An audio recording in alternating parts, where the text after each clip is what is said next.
네, 성도 여러분 하루 동안 평안하셨습니까? 2023년 2월 24일 금요일 새벽 기도회를 시작하겠습니다. 우리 다 같이 기도하시겠습니다. 하나님 아버지 은혜를 감사드립니다. 오늘도 저희에게 새로운 하루를 허락해 주셨는데 오늘 이 하루를 정말 감사한 마음으로 살아갈 수 있도록 도와주시옵소서.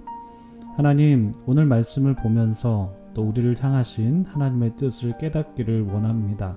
성령께서 우리 가운데 함께하여 주시어서 주님의 그 귀한 말씀을 들을 때에 또한 읽을 때에 볼 때에 우리가 하나님의 뜻을 잘 분별할 수 있도록 도와주시옵소서. 예수님께서 바리새인들과 논쟁하였을 때 하나님의 참 뜻을 밝히 알아 말씀하셨듯이 우리도 우리를 향하신 하나님의 그 뜻이 무엇인지 예수님을 통해서 또한 성령님의 도움으로 잘 깨달을 수 있도록 도와주셔서 오늘 하루 주님의 뜻대로 살아갈 수 있도록 주님 저희를 온전케 하여 주시옵소서.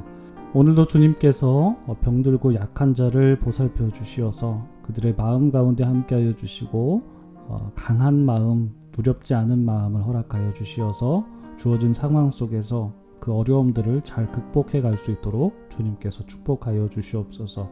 우리 모든 이들에게 주님께서 늘 함께하여 주심을 우리가 믿음으로 늘 고백하며 나아갈 때에 주님께서 저희에게 강한 마음 그리고 또한 용기 또한 살아갈 수 있는 힘과 능력도 허락하여 주실 것이라 믿습니다. 그 믿음 가지고 오늘 하루도 힘차게 살아갈 수 있도록 도와주시옵소서. 감사드리며 예수님의 이름으로 기도드립니다. 아멘. 네, 오늘 저희들에게 주신 하나님의 말씀은 마태복음 19장 1절부터 12절까지 말씀입니다. 마태복음 19장 1절부터 12절까지 말씀 봉독해 드립니다. 예수께서 이 말씀을 마치시고 갈릴리를 떠나 요단강 건너 유대 지경에 이르시니 큰 무리가 따르거늘 예수께서 거기서 그들의 병을 고치시더라. 바리새인들이 예수께 나와 그를 시험하여 이르되 사람이 어떤 이유가 있으면 그 아내를 버리는 것이 옳으니이까?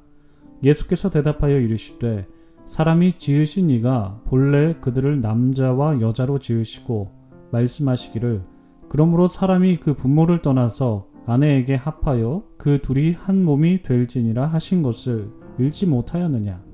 그런즉 이제 둘이 아니요 한 몸이니 그러므로 하나님이 짝지어 주신 것을 사람이 나누지 못할지니라 하시니 여짜오되 그러면 어찌하여 모세는 이혼 증서를 주어서 버리라 명하였나이까? 예수께서 이르시되 모세가 너희 마음의 완악함 때문에 아내 버림을 허락하였거니와 본래는 그렇지 아니하니라. 내가 너희에게 말하노니 누구든지 음행한 이유 외에 아내를 버리고 다른 데 장가드는 자는 간음함이니라. 제자들이 이르되 만일 사람이 아내에게 이같이 할진대 장가들지 않는 것이 좋겠나이다. 예수께서 이르시되 사람마다 이 말을 받지 못하고 오직 타고난 자라야 할지니라. 어머니의 태로부터 된 고자도 있고 사람이 만든 고자도 있고 천국을 위하여 스스로 된 고자도 있도다. 이 말을 받을 만한 자는 받을지어다. 아멘.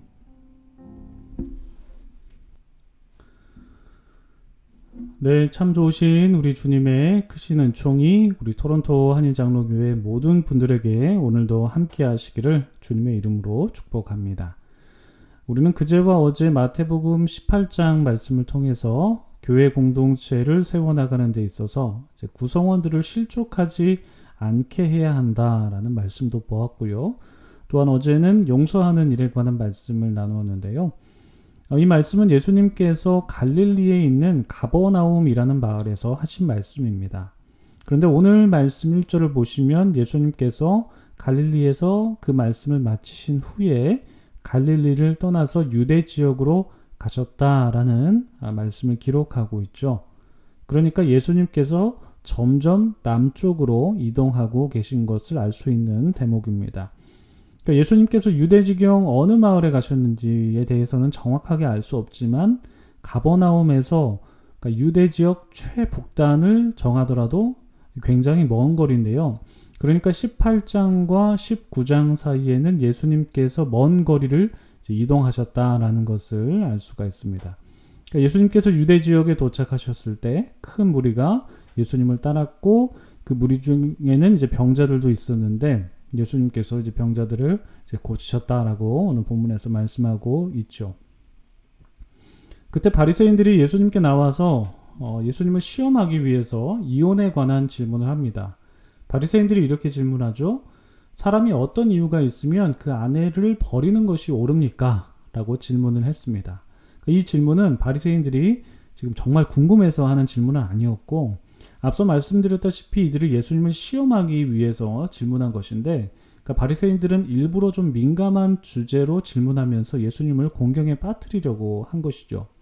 이들의 질문을 다시 말씀드리면 남편이 어떤 이유가 있으면 그 아내를 버리는 것이 옳으냐라는 것이었는데 이 질문의 초점은 이혼의 정당성을 묻는 것은 아니었습니다. 그러니까 다시 말해서 이혼을 해도 되는지 하지 말아야 되는지를 묻는 것이 아니라 이 질문의 초점은 이혼을 하는 데 있어서 어떠한 이유가 있어야 하느냐라는 것이죠. 그러니까 이들이 이혼의 정당성에 대해서 묻지 않은 이유는 이미 신명기 24장에 그 나온 율법을 보면은 조건적으로 이혼을 허락하고 있기 때문입니다. 그래서 이혼을 해도 되는지 하지 말아야 되는지에 대해서 이들이 예수님께 물어볼 이유는 없었던 것이죠. 또한 참고로 이들은 이제 남편이 아내를 버린다라고 그렇게 표현을 했는데 당시 이혼 신청은 남편만 할 수 있었습니다. 그래서 여성은 할 수 없었기 때문에 남편이 아내를 버렸다라는 그런 표현은 당시의 문화적 배경을 담고 있는 그런 표현입니다. 아무튼 이들이 예수님께 이제 이혼에 관해 질문할 때 이혼을 할 수 있는 사유가 무엇인지에 대해서 좀 여쭈었는데 이들이 이러한 이혼 사유에 대해서 예수님께 물어볼 수 있었던 이유는 당시 이 문제를 두고 힐렐 학파와 샴마이 학파 간의 의견 대립이 있었기 때문입니다. 그러니까 이 두 학파, 힐렐 학파와 샴마이 학파는 이제 바리새파에 속한 학파인데요. 이 힐렐 학파는 사소한 이유로도 이혼이 가능하다라고 그렇게 가르쳤고 샴마이 학파는 부부간에 부정한 이유 아니고서는 이혼을 좀 제한하고 있었습니다. 즉 힐렐 학파는 이혼에 대해서 좀 개방적인 입장이었고 샴마이 학파는 좀 보수적인 입장이었는데 바리새인들은 이 두 학파 간의 논쟁 속으로 지금 예수님을 끌어들이면서 예수님을 좀 곤란하게 하고 있는 것이죠. 그렇다면 이 질문에 대해서 예수님께서 어떻게 대답하셨을까요? 4절에서 6절까지 말씀 보시면 사람을 지으신 이가 본래 그들을 남자와 여자로 지으셨고 그리고 말씀하시기를 사람이 그 부모를 떠나서 아내에게 합하여 둘이 한 몸이 될 것이다 라고 말씀하셨죠. 그리고 이 일을 읽어보지 못했느냐 라고 이제 바리새인들을 꾸중하는 듯이 말씀하시고 이제 남자와 여자가 둘이 아니고 한 몸이기 때문에 하나님께서 지어주신 짝을 사람이 나누지 못할 것이다 라고 말씀을 하십니다. 그러니까 예수님께서 말씀하신 것은 어떻게 보면 좀 결혼에 대한 근원적인 대답을 하신 거죠. 바리새인들은 이혼을 가능하게 하는 사유가 무엇이냐라고 그렇게 질문을 했는데 예수님께서는 결혼에 대한 원리가 무엇인지 대답을 해주셨습니다.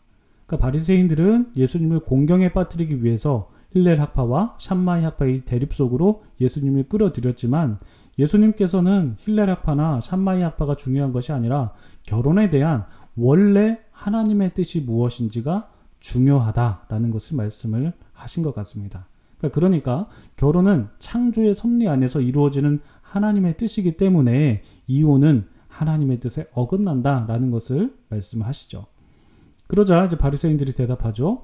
아니 모세는 남편이 아내에게 이혼 증서를 써서 아내를 버릴 수 있게 했는데 그런 까닭이 무엇이냐라고 이제 여쭤보자 예수님께서는 그것은 너희 마음의 완악함 때문에 그런 것이다. 그러니까 모세가 아내 버림을 허락했지만 본래 하나님의 뜻은 그렇지 않다라고 대답하시죠. 그러니까 여기에서 이제 예수님의 율법관이 나옵니다. 그러니까 율법이 주어진 이유는 타락한 인간이 하나님의 뜻을 실천할 수 있도록 만들어진 최소한의 안전장치였다라는 것이 예수님이 율법을 바라보는 관점이었다라는 것이죠.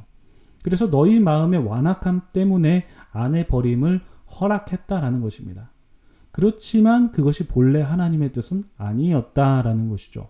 그러니까 당시 율법에는 남편이 아내에게 이혼 증서를 써줘서 이제 남편이 아내로부터 좀 자유로워지고 또한 아내도 이혼 증서를 받아서 다른 남자를 만나서 좀 이렇게 재혼을 할 수 있었는데요. 당시에는 이혼한 여성이 남편에게 이혼 증서를 받아야지만 재혼을 할 수 있었다고 합니다. 그래서 이제 이혼 증서는 어떻게 보면 여성을 위한 증서가 되는 것인데, 아무튼 이러한 율법은 모두 타락한 인간이 하나님의 뜻을 지키기 위한 최소한의 장치였다라는 것입니다. 그러나 원래 하나님의 뜻은 남자와 여자가 한 몸을 이루어 한 몸으로 살아가는 것이지 이혼을 하는 것은 아니다라고 말씀을 하시죠. 그렇지만 음행한 연고 외에 아내를 버리고 장가드는 자는 간음하는 것이다라는 말씀을 덧붙이는데, 이 말씀을 이제 음행한다면 이혼할 수 있다라는 뜻이죠. 이 음행한 연고 외에라는 이 말은요, 마가복음과 누가복음에는 없는 마태복음에서만 나오는 말씀인데, 그래서 학자들은 원래 이 음행한 연고 외에라는 말이 원래는 없었는데 이 말씀이 후대에 첨가된 것이라고 이제 보는 견해를 좀 밝힙니다. 그러나 이제 당시 사람들은 신명기 22장 22절에서 이혼의 사유로서 음행이 기록되어 있기 때문에 음행을 굳이 지적하지 않아도 사람들 사이에서는 음행한다면 당연히 이혼 사유가 되었다는 것을 생각했기 때문에 마가나 누가복음에서는 기록하지 않았을 것으로 그렇게 보는 견해도 있습니다. 그래서 마태복음에서 음행한 연고 외에라는 구절을 삽입한 이유는 당시의 문화와 율법을 조금 더 명확하게 드러내주기 위한 목적이 있었을 것으로 보입니다. 따라서 음행을 하였다면 부부간의 이혼은 당연시 되었다는 것을 예수님께서 지금 말씀해 주시고 계시고, 그 이유가 아니라면 이혼을 하지 않고 한 몸을 이루는 것이 바로 하나님의 뜻이다 라는 것을 말씀해 주시죠. 이렇게 예수님과 바리새인들의 논쟁은 일단락이 됩니다. 이제 그때 제자들이 불쑥 튀어나오죠. 예수님께 질문합니다. 만일 사람이 아내와 이혼한다면 아예 장가가지 않는 게 낫겠다라는 말을 이제 제자들이 하는데요. 그때 예수님께서 대답하시죠. 사람마다 이 말을 받지 못하고 오직 타고난 자야 한다. 무슨 말씀입니까? 그러니까 결혼을 하지 않고 독신으로 살아가는 사람들은 타고난 사람들이 할 수 있다라는 것인데요. 그 이후에 예수님께서 어떤 말씀하시냐면, 그 타고난 사람은 어머니의 태로부터 된 고자도 있고 사람이 만든 고자도 있고 천국을 위하여 스스로 된 고자가 있는데, 당시 랍비들은 두 종류의 고자가 있다고 보았는데요. 먼저 인간이 특별한 의도를 가지고 거세를 한 고자도 있고, 태어나면서부터 선천적으로 불구로 태어난 고자가 있는데, 이렇게 선천적인 고자를 랍비들은 태양의 고자라고 불렀다고 합니다.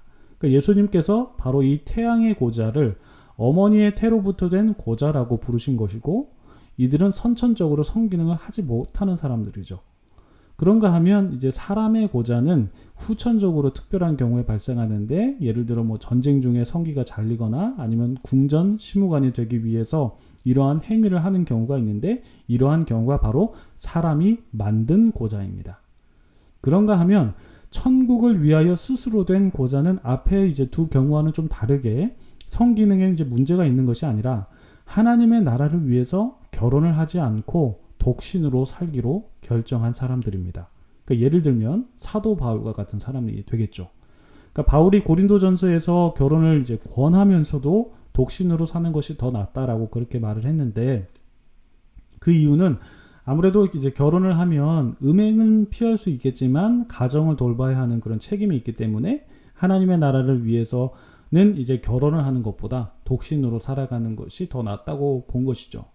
그런데 이러한 경우는 예수님의 말씀처럼 오직 타고난 사람이어야 할 수 있다라는 것입니다. 즉 일반적으로는 결혼을 하면서 부부간의 한 몸을 이루어서 하나님 나라를 위해서 살아가지만, 특별한 경우에는 독신으로서 하나님 나라를 위해서 온전하게 헌신된 사람도 있다라는 것입니다. 그러니까 우리가 살아가는 모습 속에서도 결혼해서 한 가정을 이루어서 하나님 나라를 위해서 살아가는 사람들도 있고, 독신으로서 하나님 나라를 위해서 전적으로 헌신된 사람들도 있는데, 이 두 경우 모두 다 옳다 인정함을 받을 수 있다라는 것이죠.